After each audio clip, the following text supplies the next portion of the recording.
Olá a todos.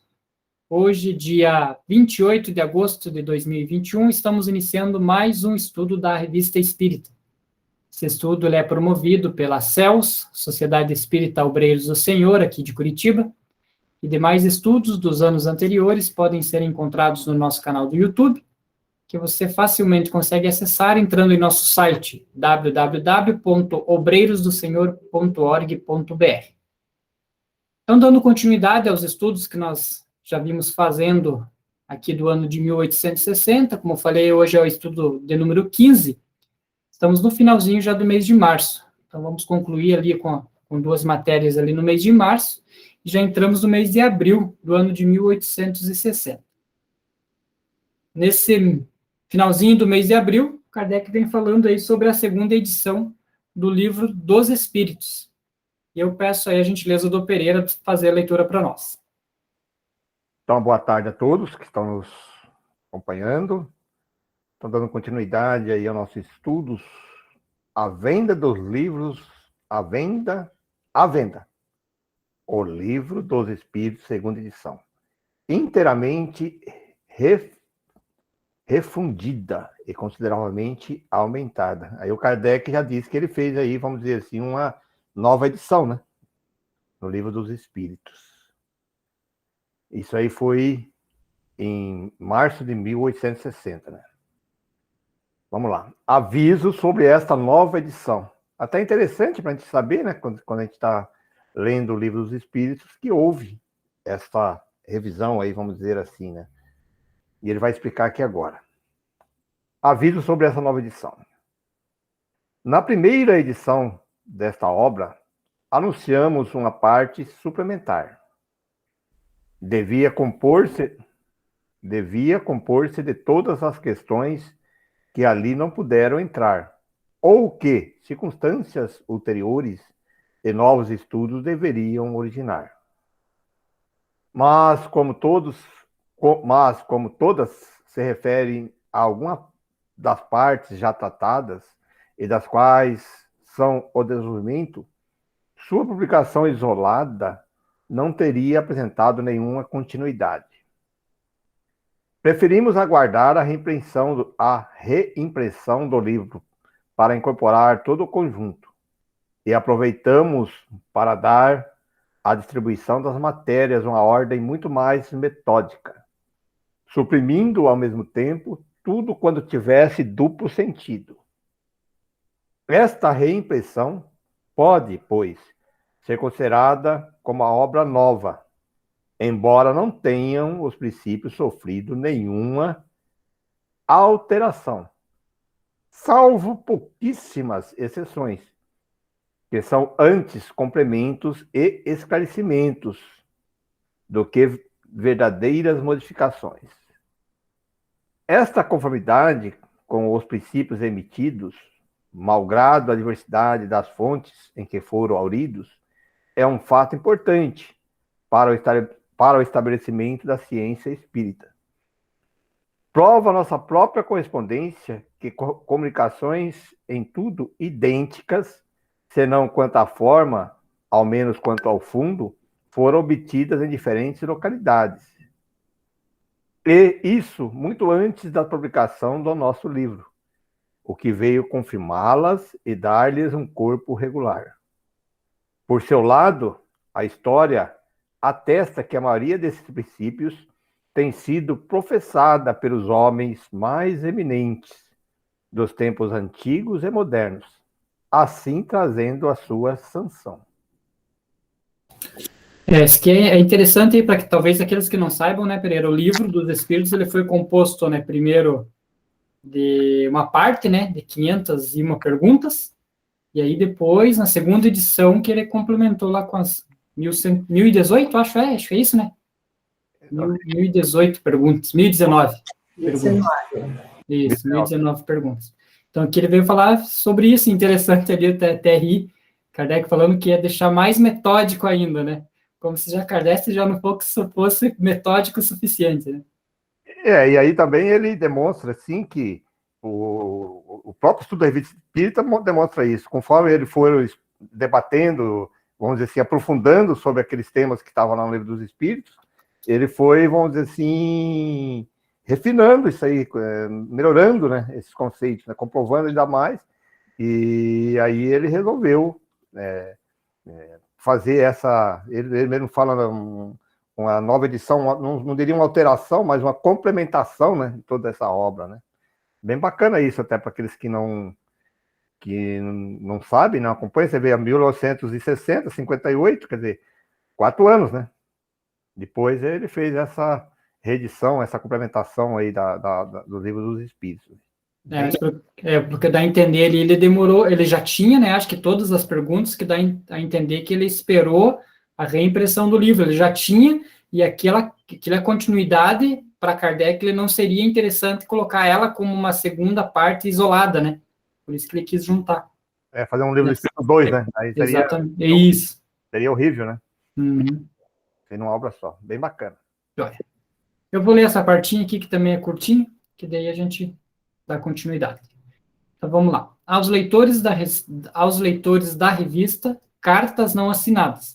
Então, aqui Kardec, né, recebia, né, cartas de todos os seus correspondentes, né, e dos sócios aí da sociedade espalhados pelo mundo, né, então, incrivelmente, ele conseguia dar atenção a todas essas cartas e respondia todas elas, e algumas delas vinham como não assinadas. Vamos ver a observação que Kardec comenta aqui nessa parte do texto. Algumas vezes recebo cartas que trazem como única subscrição um dos vossos assinantes, um dos vossos leitores, um dos vossos adeptos, etc., sem outra designação. A maioria dessas cartas contém relatos de fatos, comunicações espíritas, perguntas pedindo respostas ou ainda solicitação de evocação de certas pessoas. Julgamos dever prevenir nossos leitores, assinantes ou não, que toda carta não autenticada será considerada não recebida. Assim, não lhe daremos nenhuma atenção. Em nossos relatórios, usamos de grande reserva quanto à publicação de nomes próprios, porque compreendemos a necessidade de certas posições. Razão por que não citamos senão aqueles que nos autorizam. Outro, porém, é o critério a respeito das comunicações que nos fazem. Tudo quanto não é assinado é refugado, até mesmo sem ser lido, pois nossos trabalhos se multiplicaram de tal forma que não nos permitem ocupar-nos com aquilo que não tenham um caráter sério. Desde aquele tempo lá, né, já existia, né, com certeza Kardec recebia muita fake news também, né? E ele não tinha, podia ser que até que recebesse muita coisa boa ali, né? A pessoa não queria se identificar por um receio, né? Como o Kardec mesmo diz ali, naquela época, se ele tivesse um cargo político ou, né, alguma coisa assim, na academia, ele poderia sofrer perseguição, né? Se ele fosse favorável ao espiritismo. Então, mas o Kardec está dizendo que ele só vai publicar o nome se a pessoa autorizar, né? Porque ali você vê, como o Pereira falou, 4 anos depois, né, do início de tudo, né, que o livro desse já havia uma sobrecarga, né, enorme de trabalho, né, muito, você vê como divulgou, assim, muito rápido mesmo, né, em 4 anos já tinha, todo mundo escrevia para ele, né, e não tinha como responder tudo mesmo, né. Estão dando continuidade, e agora a gente chega no mês de abril, né? Então, mês de abril do ano de 1860. E aí, como era de costume de Kardec, ele fazia, no início de todos os meses, na revista, a leitura das atas, dos trabalhos que aconteceram, né? E também daqueles que provavelmente ele dá a entender que iriam fazer parte da revista no futuro. Você quer ler para nós esse, Sônia? Então, Boletim da Sociedade Parisiense de Estudos Espíritas. Sexta-feira, 24 de fevereiro de 1860. Então, ele está publicando no mês de abril, né, o que tinha se passado nas reuniões do mês de fevereiro. Né? Então, sessão geral, nesse dia. Comunicações diversas. Primeiro, Carta de Dieppe, confirmando em todos os pontos os fatos de manifestações espontâneas ocorridas na casa de um padeiro do vilarejo de Grande-Verte,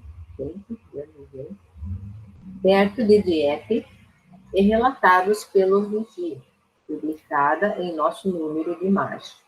Esse aqui foi uma história bem interessante, que o trigo voava, a massa voava, os ovos voavam, né? Então foi uma loucura lá dentro da padaria. Bem interessante essa história que a gente estudou em março mesmo. Segunda, carta do Sr. M. de Theo Darbesh, dando novas informações sobre fatos que se passaram no castelo de Fon, perto de Obena. Terceira, carta do barão Tchenkassov, com detalhes circunstanciados e autênticos sobre um fato deveras extraordinário de manifestação espontânea por um espírito perturbador ocorrido em meados deste século com o fabricante de São Petersburgo, publicada a seguir.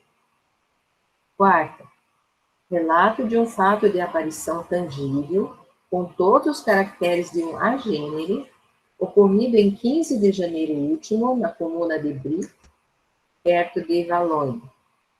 O fato foi transmitido ao Sr. Ledoyen por pessoa de seu conhecimento e que verificou a sua exatidão, publicada adiante. Aí a gente já vai, a gente ficando curioso, né, já. Quinta, leitura de uma tradição muçulmana sobre o profeta Esdras, extraída do Monité, de 15 de fevereiro de 1860, e que se baseia sobre um fato de faculdade mediúnica. Agora, estudos. Primeiro, ditado espontâneo de Charlet, recebido pelo Sr. Didier Filho, médio, né, dando continuidade ao trabalho começado. Segundo, provocação do Sr. Julie C., falecido em 30 de janeiro último, no Hospital do Val de Grace, em consequência de um câncer que lhe havia destruído parte da face do maxilar. Essa evocação foi feita conforme o desejo de um de seus amigos, presentes na sessão, e de uma pessoa da família. É instrutiva, principalmente do ponto de vista da modificação das ideias após a morte, considerando-se que, em vida, o Sr. C. professava abertamente o materialismo. Aí ele não disse se foi publicado ou não, provavelmente não foi publicado, né? Terceiro, pede-se a São Luís dizer se é possível chamar o espírito que se manifestou na casa do padeiro de Dieppe. Ele responde que não, por motivos que serão conhecidos mais tarde. Sexta-feira, 2 de março de 1860, sessão particular. Exame e discussão de várias questões administrativas. Estudo e apreciação de diversas comunicações espíritas, quer obtidas na sociedade, quer fora das sessões. Solicitava dar um ditado espontâneo, São Luís escreve que se segue por intermédio da senhorita Rie. Eis-me aqui, meus amigos, pronto a vos dar meus conselhos, como tenho feito até hoje. Desconfiai dos espíritos maus, que poderiam insinuar-se entre vós, procurando semear a desunião. Infelizmente, os que querem tornar-se úteis a uma obra sempre encontram obstáculos. Aqui não se acha a pessoa generosa que os conhece, mas o encarregado de executar os desejos que ela manifesta. Não temais, triunfareis de todos os obstáculos pela paciência, uma atitude firme contra as vontades que querem se impor. Quanto às diversas comunicações que me atribuem, muitas vezes é outro espírito que toma meu nome. Pouco me comunico fora da sociedade, que tomei sob meu patrocínio.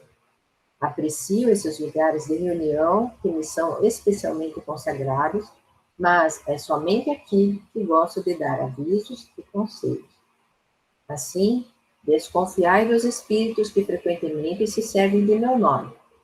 Que a paz e a união estejam entre vós. Em nome de Deus Todo-Poderoso, que criou o bem, eu vou lhe desejo. São Luís. Então, você vê que eles sempre comentam, né, todos os espíritos mais elevados falam, né, que quando a gente resolve trabalhar no bem, sempre vai ter alguém, né, eu já dizendo assim, encarnados e desencarnados, né, mas no caso ali, desencarnados que vão tentar atrapalhar, né, vão tentar se infiltrar para levarem ideias negativas, né, e tentar a desunião do grupo, porque assim consegue destruir o grupo, né. Isso acontece constantemente, né? Então, inclusive, pelo menos essa é a dedução que eu tenho, assim, a respeito disso, né? Se acontecia com Kardec, acontece também com os nossos grupos mediúnicos, por exemplo, né? Além dos grupos de estudo, né? Mas principalmente os mediúnicos. E muitas pessoas dizem, se vem espíritos desse tipo e tentar atrapalhar, é porque nós não estamos mantendo a harmonia, nós estamos falhando. Não quer dizer que a gente sempre não tenha que estar fazendo uma autoanálise e se aprimorando, né? Isso é óbvio. Mas as pessoas não podem se sentir culpadas a ponto de achar que, nossa, então o nosso grupo não está tendo a proteção necessária, porque estão vindo espíritos assim, trazer mensagens mentirosas, né?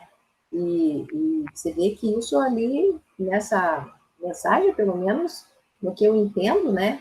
Gostaria de ouvir a opinião de vocês, né? Então, eu penso até um pouco o contrário dessas pessoas que pensam que aquele grupo, vamos dizer assim, está desarmonizado. Eu acho que é o contrário.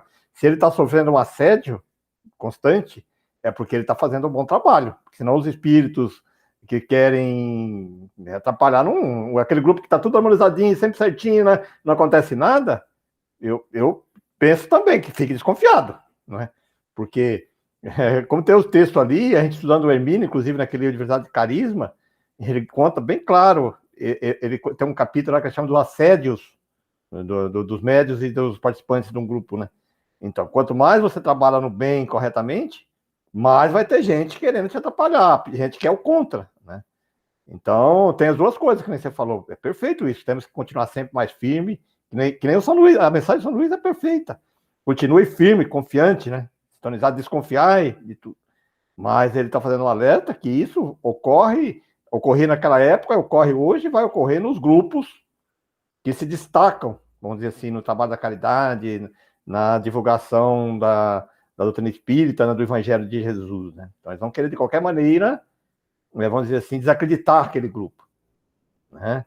Então, não é assim, opa, peraí, sinal que nosso trabalho está mexendo com ele, então é sinal que nós temos que ficar mais firme, né? Estudar mais, como a Sônia falou, dedicar mais, mas também é um outro sinal que estamos conseguindo os objetivos, né?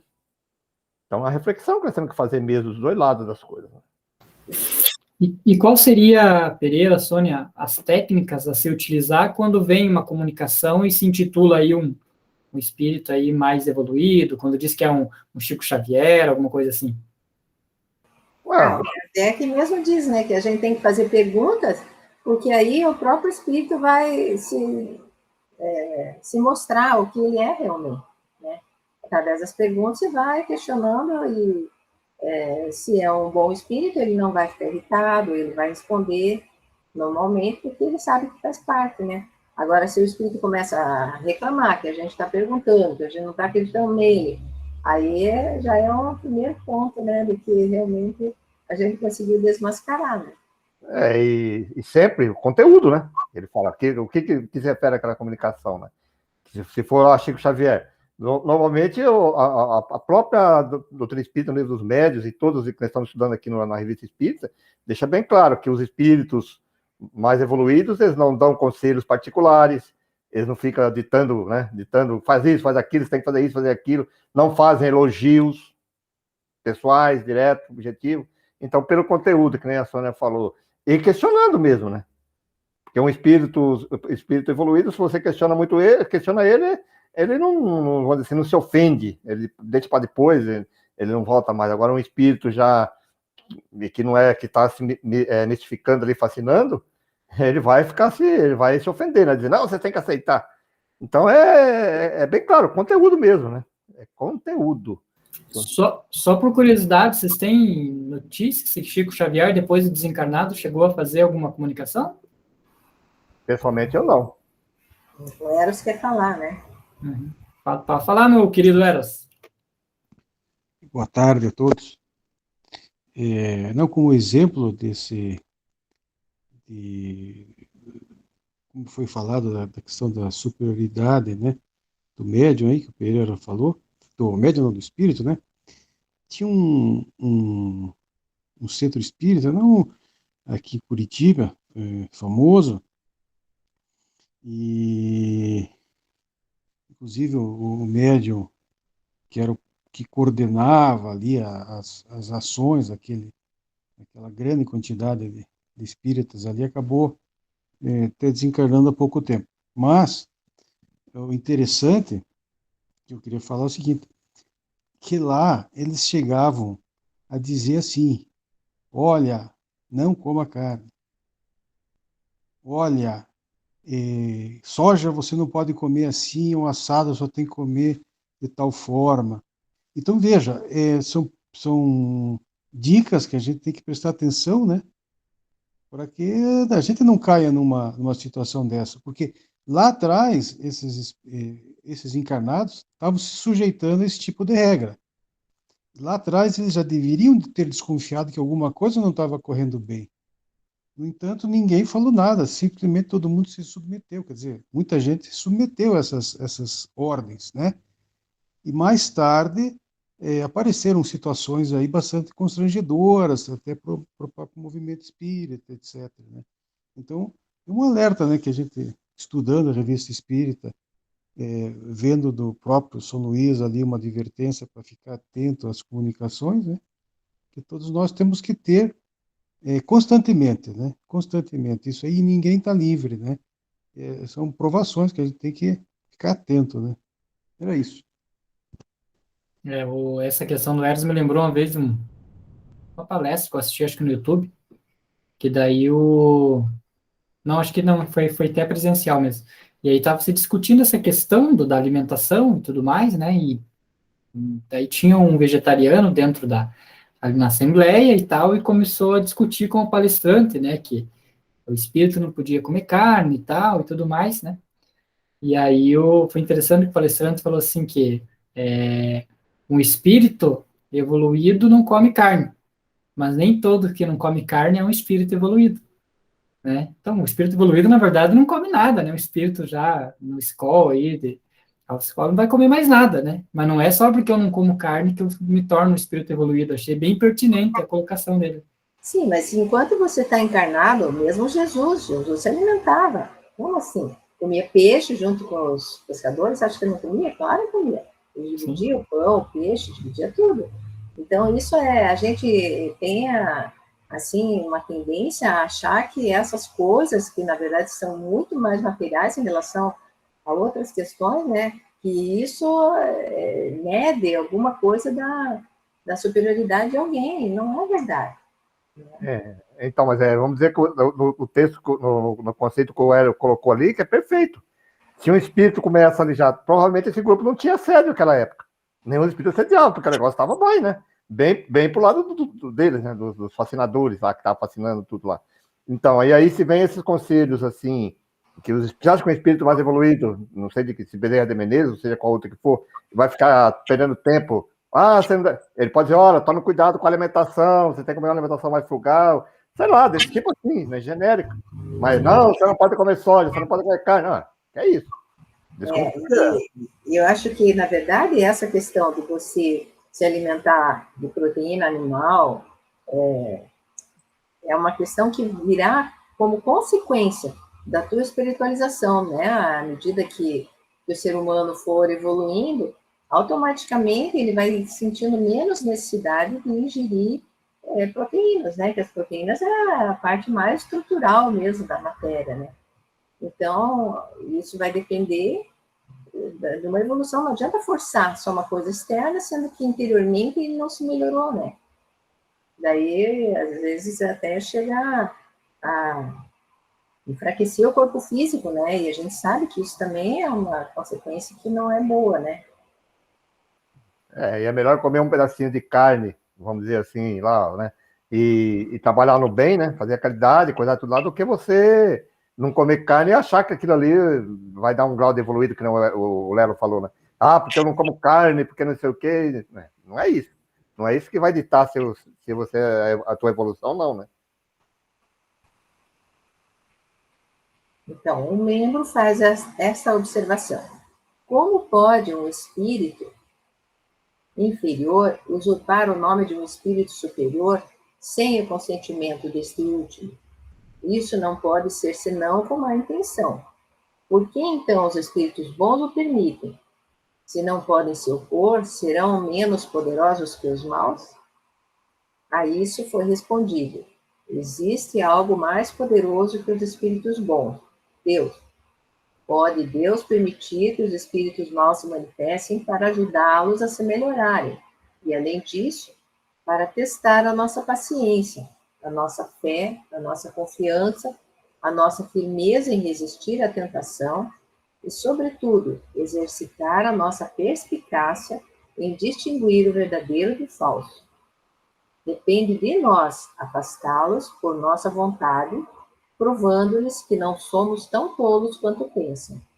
Se lograrem domínio sobre nós, não será senão por nossa fraqueza.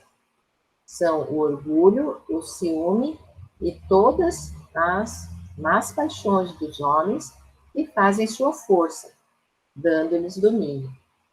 Sabemos, por experiência, que sua obsessão cessa quando veem que não conseguem fatigar-nos. Cabe, pois, a nós mostrar-lhes que perdem tempo. Se Deus nos quer experimentar, não está no poder de nenhum espírito opor-se aos seus desígnios. A obsessão dos espíritos enganadores ou malévolos não resulta, pois, nem de seu poder, nem da fraqueza dos bons, mas de uma vontade que é superior a todos. Quanto maior a luta, maior o nosso mérito se sairmos vencedores. Esses são os desafios, né? Que nós ainda precisamos provar que nós somos fortes e que conseguimos superar, né? Então, mas aí é um tema que eu sempre gosto e sempre coloco quando converso com os médios no grupo. Você vê que ele fala aí que não é a questão moral. Você vê que ele fala ali que é uma questão da vontade firme, né?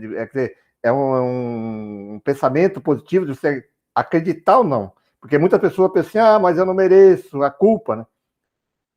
É como você dizer que aquele espírito que está obsediando, então você dizer que aquele espírito é mais superior que você, moralmente falando. E não. Ele coloca, é uma questão até que a gente estuda no magnetismo, é uma força, né, que ele exerce, mental, né? Se a outra pessoa resistir, ele não vai conseguir fazer isso. Né? Como diz essa última frase ali, ó, quanto maior a luta, maior o nosso mérito, porque assim a gente vai desenvolvendo as nossas potencialidades, né? Inclusive, fala, às vezes, a tolerância, né? Porque às vezes tem espírito que é persistente, e você sabe que ele está ali tentando te assediar, mas você tem que desenvolver a persistência também, a tolerância até um certo ponto, e ir trabalhando isso, né, aos poucos, com a certeza de que você está sendo amparado, obviamente, né? Mas a luta é sua, né? Ninguém vai tirar os desafios do mundo terreno aqui, porque senão nós não vai adiantar nada a gente estar encarnado, se a gente não aproveitar para desenvolver as nossas potencialidades, né? É o que ele coloca ali, ó, a obsessão dos espíritos enganadores ou malévolos não resulta, pois, nem do seu poder, nem da fraqueza do bom, mas de uma vontade que é superior. Olha, ó, a vontade é superior a todos. Quer dizer, ele impõe a vontade, né? Quer dizer, aquela força mental, né? Então é isso que nós temos que colocar, porque eu tenho que superar essa vontade, eu tenho que querer, né? E aí, às vezes, não querem, deixa, né? Fala, mas eu tenho que sofrer. Infelizmente, é isso que muito acontece, né? E o interessante é que a resposta aí também veio bem na linha do que nós já vínhamos conversando, né? Que não é porque seu grupo vem essas comunicações porque o grupo está desarmonizado. Ele vem justamente para testar, né? Deus dá essa permissão do espírito vir, para que o espírito venha e naquele grau de evolução dele dê alguma mensagem útil, e aí ele vai estar ajudando tanto os encarnados quanto a ele mesmo, né? E outra para o grupo também, se caso o espírito, né, deslize e comece a falar coisas que não são corretas, para ver se o grupo está preparado. Então, é uma ajuda dupla, né? Tanto para o desencarnado quanto para os encarnados. Exatamente isso que ele coloca. Quer dizer, você, às vezes, aquele espírito é permitido que ele venha ali para que nós possamos convencê-lo, ele, né? Convencê-lo, ele. E aí isso acontece. Quantos casos aconteceu conosco já? Desse espírito vir chegando ali, ameaçando. Quer dizer, no fundo, eles pensam que ele vem como instrumento para nos atrapalhar, mas eles estão permitindo que ele venha ali para que nós possamos acolhê-los, instruí-los e encaminhá-los, muitas vezes, né? Sim, eles vão se aprimorar, né? Porque às vezes vem espíritos de uma certa malícia, né? Ou de uma certa... muitos deles têm também vontade firme, né? Então, isso é um desafio para que nós, cada vez mais, vamos desenvolvendo as nossas, né? A nossa própria vontade, a nossa persistência e tudo, e a gente se supere, né? Porque se não houver desafio, a gente não cresce. Né? Então, vamos continuar. Sexta-feira, 9 de março de 1860, sessão particular. Leitura do projeto de modificações a ser introduzido no regulamento da sociedade. A respeito, o Sr. Allan Kardec apresenta as seguintes observações. Considerações sobre o objetivo e o caráter da sociedade. Senhores, algumas pessoas parecem equivocadas quanto ao verdadeiro objetivo e o caráter da sociedade. Permiti-me relembrá-los em poucas palavras. O objetivo da sociedade está claramente definido em seu título e no preâmbulo do regimento atual. Esse objetivo é, essencialmente, e pode-se dizer com exclusividade, o estudo da ciência espírita. O que queremos, antes de tudo, não é nos convencer, pois já o estamos, mas instruir-nos e aprender o que não sabemos. Para tanto, queremos nos colocar nas mais favoráveis condições. Como esses estudos exigem calma e recolhimento, queremos evitar tudo quanto seja causa de perturbação. Tal é a consideração que deve prevalecer na apreciação das medidas que vamos adotar. Partindo desse princípio, a sociedade não se apresenta absolutamente como uma sociedade de propaganda. Sem dúvida, cada um de nós deseja a difusão das ideias que julgamos justas e úteis, contribuindo no círculo de suas relações e na medida de suas forças. Entretanto, será erro pensar que para isso seja necessário estar reunidos em sociedade, e mais falso ainda, crer que a sociedade seja a coluna sem a qual o espiritismo estaria em perigo. Estando regularmente constituída, nossa sociedade procede com mais ordem e método do que se marchasse ao acaso. Mas, a parte disso, ela não é mais preponderante do que os milhares de sociedades livres ou reuniões particulares existentes na França e no estrangeiro. Ainda uma vez, o que ela quer é instruir-se. Eis porque só admite em seu seio pessoas sérias e animadas do mesmo desejo, porque o antagonismo de princípios é uma causa de perturbação. Falo de um antagonismo sistemático, sobre as bases fundamentais, porquanto não poderia ela, sem se contradizer, afastar a discussão sobre as questões de detalhe.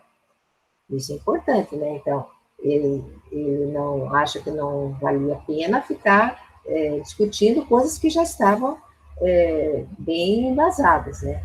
Agora, o que as outras coisas, não, né? Ao contrário, ele diz que um dos objetivos é discutir mesmo, né, as questões de detalhe. Se adotou certos princípios gerais, não o fez por espírito de estreito exclusivismo. Ela tudo ouviu, tudo viu, tudo estudou, tudo comparou, e somente depois disso é que firmou uma opinião baseada na experiência e no raciocínio. Só o futuro pode encarregar-se de lhe dar ou não razão, mas, enquanto espera, não procura nenhuma supremacia, e somente os que não a conhecem podem supor-lhe a ridícula pretensão de absorver todos os partidários do espiritismo ou de fazer-se passar como reguladora universal. Olha que interessante, né? Se ela não existisse, cada um de nós instruir-se-ia por seu lado. E em vez de uma única reunião, talvez formássemos 20, 10 ou 20. Eis toda a diferença. Aqui acho que já cabe vários comentários, né, Sônia? Porque existem, a gente sabe, conhece, né, várias pessoas que, eu sou membro adepto da sociedade X, né? Como se sociedade por sociedade tivesse, né, um poder diferente. A Jeanne Kardec veio deixando claramente, né, que a sociedade lá de Paris dele não era o alicerce do espiritismo. Se ela deixasse de existir, não ia abalar o espiritismo, né? Eu acho que é essa humildade que cada pessoa tem que ter, né, de que não importa se é uma casinha, se é um encontro, né, ou uma casa gigante, o que importa é o conteúdo do que está sendo ensinado lá dentro. Né? Aí você está correto nisso, mas eu vejo também no outro lado. Eu vejo também naquele lado dos movimentos federativos. Eles deveriam ser o canal de divulgação das casas, de todas as casas, membros, vamos dizer assim, onde se discutisse aquela comunicação, e assim que chegasse em conclusões de conteúdo. Mas jamais, como ele coloca ali, como vindo de cima para baixo, como que vem as coisas, né? Dizer, não, porque não aceita, porque a febre não aceita, que não sei o que não aceita. Quer dizer, essa imposição não deveria vir. Porque você veja que o Kardec foi o fundador, né? Ele que trabalhou com os espíritos da codificação, e nem assim ele achava que ele tinha o direito de impor alguma interpretação que tivesse que ser prioritária, né, digamos assim, em relação a outros grupos, né? Ele fala de passar como reguladora universal, né? Quer dizer, ele lá, que era a primeira fundação, ele não tinha isso de dizer, olha, eu regular, eu que vou dizer. Não, entendeu? Ele poderia discutir, concordar ou não concordar, né? E por isso que ele fala ali que pode formar 10 reuniões, reunir os outros lá e sair, instruir individualmente. É incrível a humildade que ele tinha, né? Você vê que o espírito superior é humilde assim, né? Agora, o que a gente vê hoje em dia, muitas vezes aí, algumas coisas vindo de cima para baixo, como imposta como a nós. Para você ser espírita, é como se diz assim, para você ser espírita, você tem que estar afiliado aqui, você tem que fazer isso, fazer aquilo. Nunca foi, Kardec nunca colocou isso. Nunca disse que para ser espírita teria que ser filiado a parisiense lá e tudo. E uma coisa que eu acho interessante também, né, porque normalmente, né, os espíritas, eles vêm de outra religião e vão, né, começando a ser adeptos do espiritismo. E às vezes eles querem trazer os costumes de uma outra religião para dentro do espiritismo, né? Vamos pegar, por exemplo, os evangélicos que têm o louvor. No espiritismo você não vai encontrar um louvor e choro, ou bateria, guitarra e tudo mais, né? E às vezes as pessoas querem trazer aquilo e meio que transformar, que nem Kardec falou, no estatuto está escrito que é uma sociedade de estudos e tal. Então não é uma casa de cantoria ou uma casa de tudo mais. Tudo bem ter, né, em alguns momentos ali, um programa que fale sobre isso, mas não que seja necessário ter um metodismo de que tem que ter um momento para tal coisa de tocar tal música, momento para fazer um louvor e tudo mais. Ele tem uma concepção diferente, né, do que no normal das outras religiões, né? Então, não impomos nossas ideias a ninguém. Os que as adotam é porque as consideram justas. Os que vêm a nós é porque pensam aqui encontrar oportunidade de aprender, mas não se trata de uma filiação, pois não formamos nem seita, nem partido. Olha só. Meu Deus do céu. Reunimos-nos para estudar o Espiritismo, como outros se reúnem para estudar a filologia, a história e outras ciências. E como nossas reuniões não se baseiam em nenhum interesse material, pouco nos importa se outras se formam ao nosso lado. Na verdade, seria atribuir-nos ideias bem mesquinhas, bem estreitas e bem pueris, crer que as veríamos com olhos ciumentos. Os que pensassem em nos criar rivalidades mostrariam, por isso mesmo, quão pouco compreendem o verdadeiro espírito da doutrina. Só lamentamos uma coisa, que nos conheçam tão mal a ponto de nos suporem acessíveis ao ignóbil sentimento do ciúme. Compreende-se que empresas mercenárias rivais, que podem prejudicar-se pela concorrência, se vejam com maus olhos. Mas, se essas reuniões não tiverem em vista, como deveriam ter, senão um interesse puramente moral, e a elas não se misturarem nenhuma consideração mercantil, pergunto, em que poderiam ser prejudicadas pela multiplicidade? Dirão, sem dúvida, que se não existe interesse material, há o amor próprio, o direito de destruir o crédito moral do seu vizinho. Mas talvez esse móvel fosse mais ignóbil ainda. Né? Porque se não é material, então, meu Deus, né? Se é assim, que Deus não permita, apenas lamentaremos os que forem movidos por semelhantes pensamentos. Iremos sobrepujar os vizinhos? Tratemos de fazer melhor que eles. Eis aí uma luta nobre e digna, desde que não seja ofuscada pela inveja e pelo ciúme. Eis, pois, senhores, um ponto essencial que não deve ser perdido de vista. Não formamos uma seita, nem uma sociedade de propaganda, nem uma corporação com interesse comum. Se deixássemos de existir, o Espiritismo não sofreria nenhum prejuízo, formando-se de nossas ruínas 20 outras sociedades. Portanto, os que buscassem destruir-nos com o objetivo de entravar o progresso das ideias espíritas, nada ganhariam com isso. É necessário saberem que as raízes do Espiritismo não estão em nossa sociedade, mas no mundo inteiro. Existe algo mais poderoso que eles, mais influente que todas as sociedades. É a doutrina, que vai ao coração e à razão dos que a compreendem e, sobretudo, dos que a praticam. Esses princípios, senhores, indicam-nos o verdadeiro caráter do nosso regimento, que nada tem em comum com os estatutos de uma corporação. Nenhum contrato nos liga uns aos outros.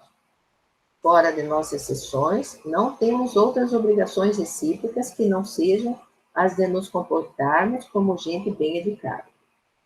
Os que nessas reuniões não encontrarem aquilo que nelas esperam achar, têm toda a liberdade de retirar-se. Eu mesmo não compreenderia que permanecessem, desde que não lhes convenha o que aqui se faz. Não seria racional que viessem perder tempo. Em toda reunião, é preciso uma regra para a manutenção da boa ordem. Falando claramente, nosso regulamento nada mais é que uma instrução destinada a estabelecer ordem em nossas sessões, a manter entre os assistentes as relações de urbanidade e de conveniência que devem presidir a todas as assembleias de pessoas educadas, abstração feita das condições inerentes à especialidade de nossos trabalhos. Porque não tratamos apenas com homens, mas com espíritos, que, como sabeis, não são igualmente bons, e contra a velhacaria dos quais é preciso que nos resguardemos. Então, você vê que ele fala ali que tem que ser, né, ter relações de urbanidade e conveniência, abstração feita das condições dos trabalhos deles mediúnicos, né? Porque nessa hora deixava um pouco de lado a urbanidade e a conveniência, né? Tinha que ser firme, né, com os espíritos que viessem com o que ele chama ali velhacaria, né? Então, e aí outro ponto que ele coloca aí também, aí que você está comentando lá dos espíritos, mas também das pessoas que frequentam a sociedade, né? Ele fala assim, essa pessoa não está contente. Ele não fica falando, você tem que ficar. Você quer sair? Tchau, vai. Você acha outro lugar melhor? Que às vezes fica muito preocupado com isso. A gente vê alguns comentários que algumas pessoas às vezes querem se afastar por algum motivo qualquer. Nós ficamos tudo preocupados, achando que nós estamos fazendo alguma coisa errada. Poxa, se ela achou, seja feliz no outro lugar, né? Você encontrou outro lugar, tá bem lá, tá gostando? Não, é ótimo. Vou orar por você e continua a sua vida. Não fica aquela coisa assim de fazendo concessão aqui, concessão ali, agrada aqui, agrada lá, que o Kardec deixa bem firme ali. Se a pessoa não está convicta com aquilo ali, que não está acreditando, que tem outro local que ela sente bem, perfeito. Né? Porque senão vira muito aquela questão de você tem que ficar, você tem que fazer. Vai existir isso mesmo, né? Pessoas que não estão contentes, fazer o quê, né? Siga, né? E o interessante ali também é que, dado toda já a dificuldade que tem, né, no constituir ali uma obra nesse tamanho, ainda tem que lidar com o egoísmo, com o orgulho de cada pessoa, né? Porque já era difícil toda a missão de codificar, de organizar, né? Para ele ter escrito essa carta desse jeito, é porque alguma coisa já estava se fazendo. Então, o que acontece, né? As pessoas, elas têm as necessidades, né, de querer se aparecer, de querer fazer diferente, de querer deturpar e levar para um caminho que não era o que ele tinha escolhido. E país já quase, chegando aí a quase 200 anos depois, a gente já está vendo a mesma coisa ainda hoje em dia, né?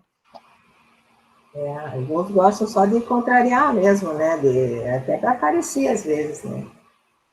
Então, ele continua ali falando a respeito dos espíritos, né? Nesse número, alguns são muito astuciosos e podem mesmo, por ódio ao bem, impelir-nos a uma vida perigosa.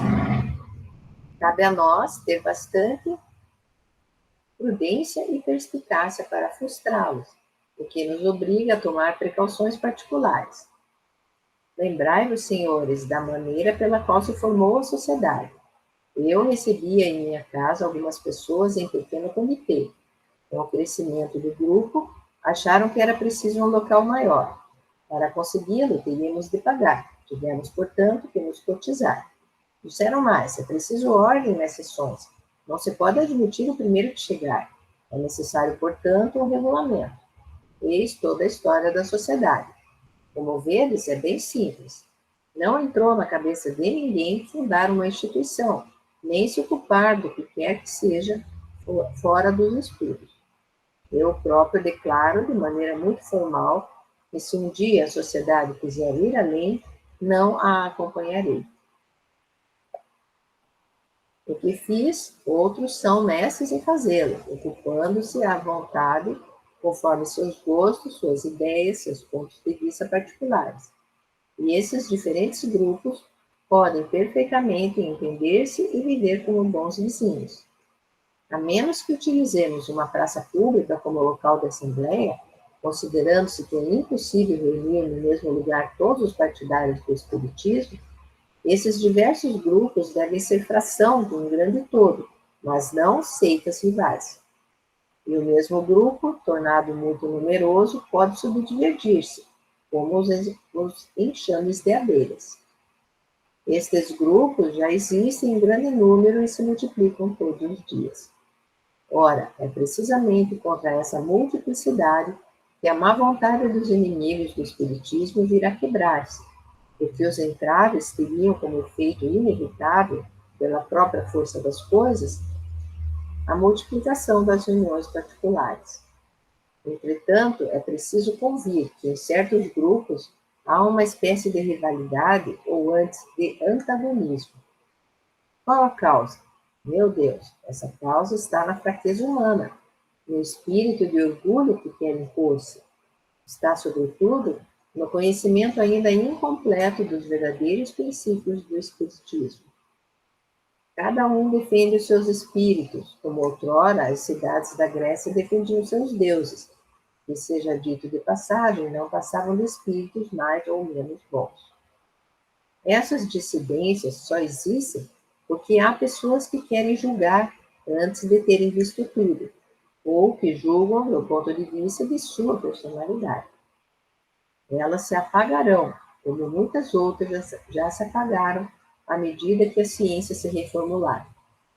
Porque, em última análise, a verdade é uma só, e sairá do exame imparcial das diferentes opiniões.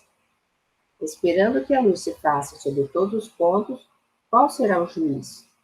Dir-se-á que é a razão, mas quando duas pessoas se contradizem, cada uma invoca a sua razão.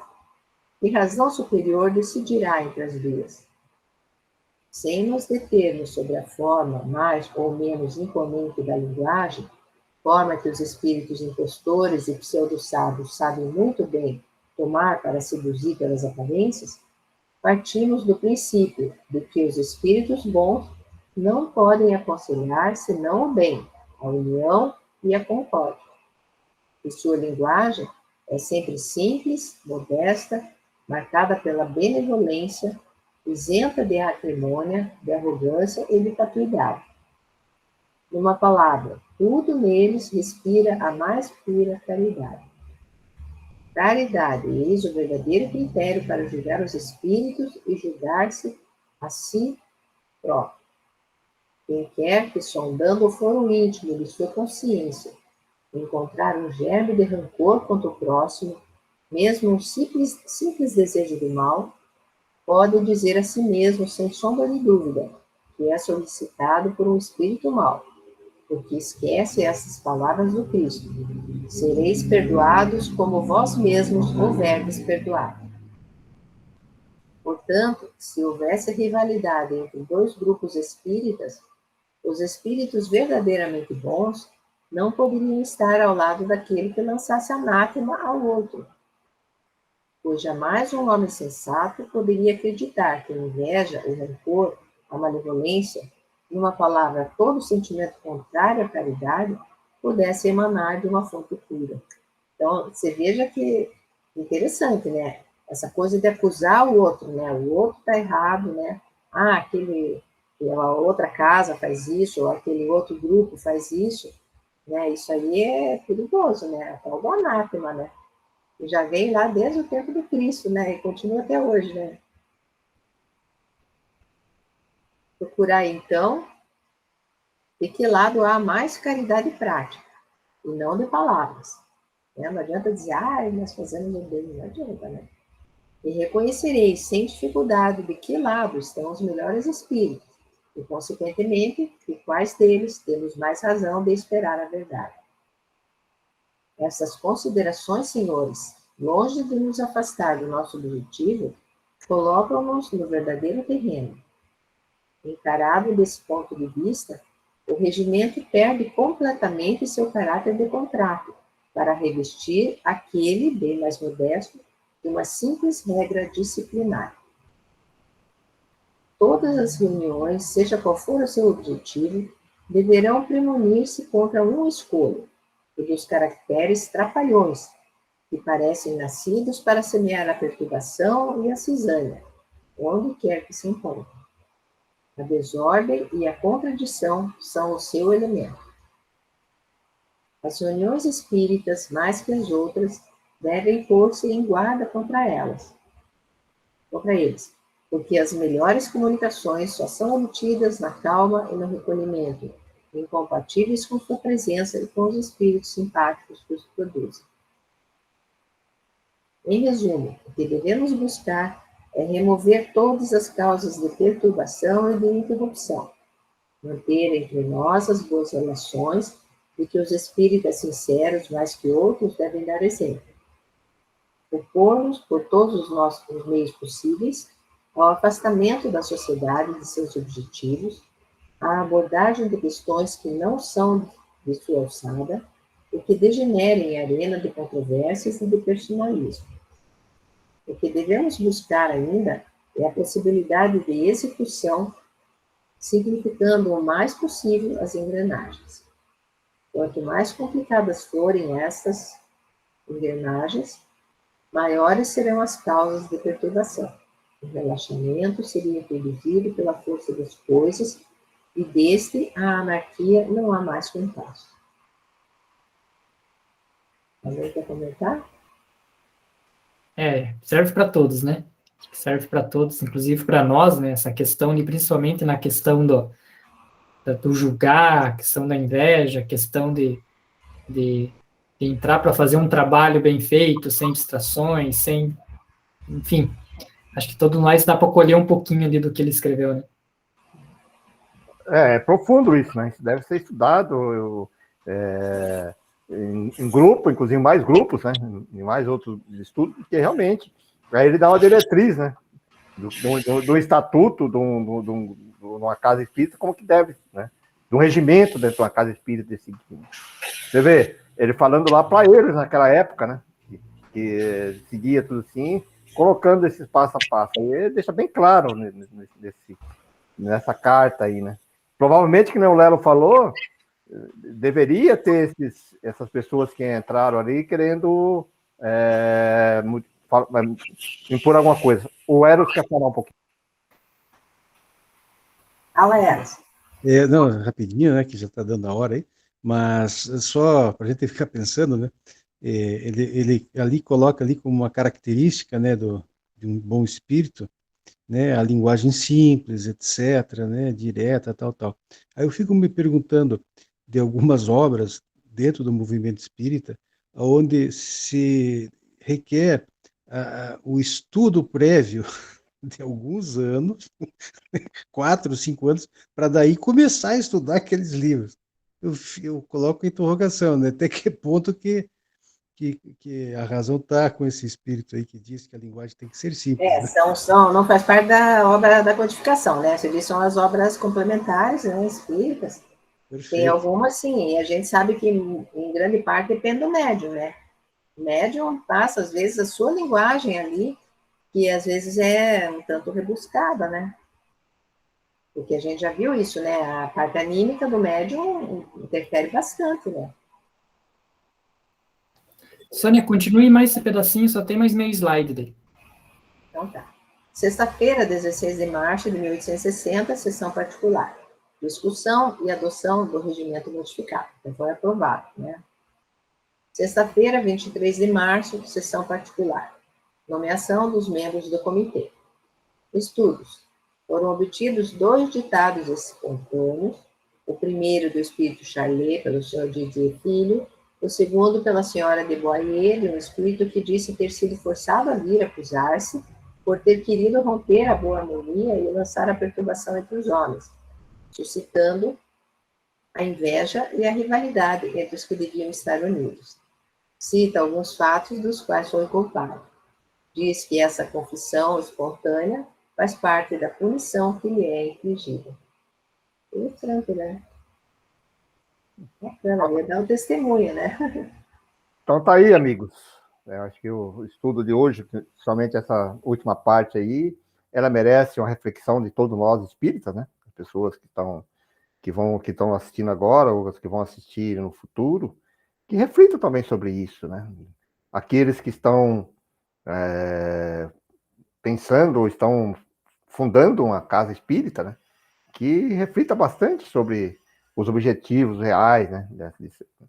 Então, acho que vale a pena, como todos os estudos, vale a pena aprofundar mais, né, realmente nesses temas, né? Como sempre eu digo, nós estamos aqui apenas debatendo as nossas opiniões, as nossas observações em cima dos textos de Kardec, né? Kardec colocou ali, e as nossas opiniões, muitas vezes, elas podem ser pessoais, não podemos ter, vamos dizer assim, como o Kardec não coloca, dizer que estamos com a verdade ou não, mas que outras pessoas pensam diferente, têm outra opinião diferente, fundamentada dentro das obras básicas, dentro de Kardec, que nos traga também, né? Para nós abrirmos esses debates, né?